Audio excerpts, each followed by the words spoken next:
sollicité beaucoup de collèges, d'écoles pour dire voilà, on est là, qu'est-ce qu'on peut faire ensemble avec vous, sachant que parmi les participants, on a quand même des gens qui sont un petit peu célèbres, tels que Michel Mayer, qui a obtenu le prix Nobel de physique en 2019. Le prix Nobel, très brièvement, c'est quand même la plus haute distinction, disons, pour les scientifiques. Comme on a dit tout à l'heure, c'est le Mbappé de la physique.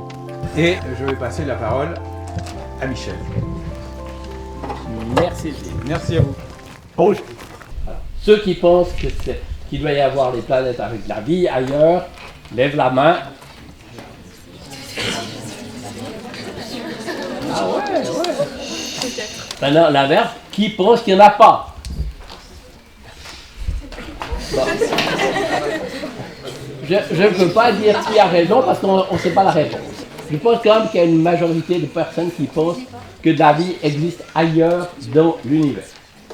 Bon, maintenant, au niveau scientifique, ça ne sert à rien de dire je crois ou je ne crois pas. Le problème, c'est est-ce qu'on est capable de détecter ça? Vous savez qu'il y a des étoiles qui sont passées loin de nous, comme ça, à quelques années-lumière. Imaginons que dans les travaux que l'on fait actuellement, on en trouve une qui soit une parfaite, comment dire, planète pour supporter la vie. Disons à 30 années-lumière. Une planète rocheuse, on en trouve beaucoup, qui soit à 30 années-lumière. À l'échelle de la galaxie, c'est rien du tout. C'est une voisine à 30 années-lumière. Eh bien, déjà, ça pose un problème d'y aller. L'homme est allé avec la mission Apollo 11, il y a un peu plus de 50 ans, sur la Lune. La fusée Apollo 11 a mis 3 jours pour y aller. La lumière met 1 seconde à peu près pour y aller. Donc, maintenant, 30 années, c'est 1 milliard de secondes. Donc, une planète qui serait une voisine convenable et tout, c'est déjà 1 milliard de fois plus loin que la Lune. Et simplement, 1 milliard de fois 3 jours, ben c'est long, comme ça. Donc, le problème, est-ce qu'on est capable d'accélérer, dire la fusée?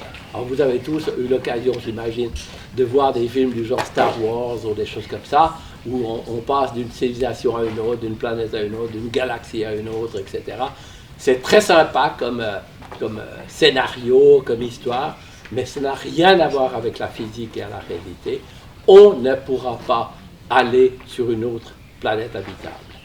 Et tous les comment dire, je dirais les fake news qui sont propagés, à savoir que l'humanité pourrait émigrer sur une autre planète quand celle-ci sera endommagée par le réchauffement climatique ou autre raison, c'est simplement pas possible.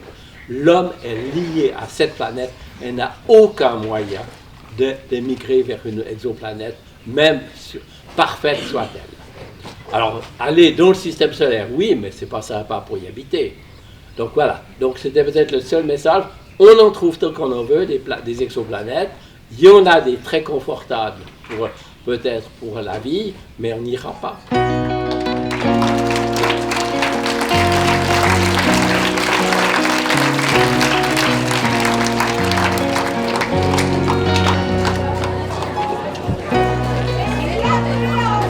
Ok.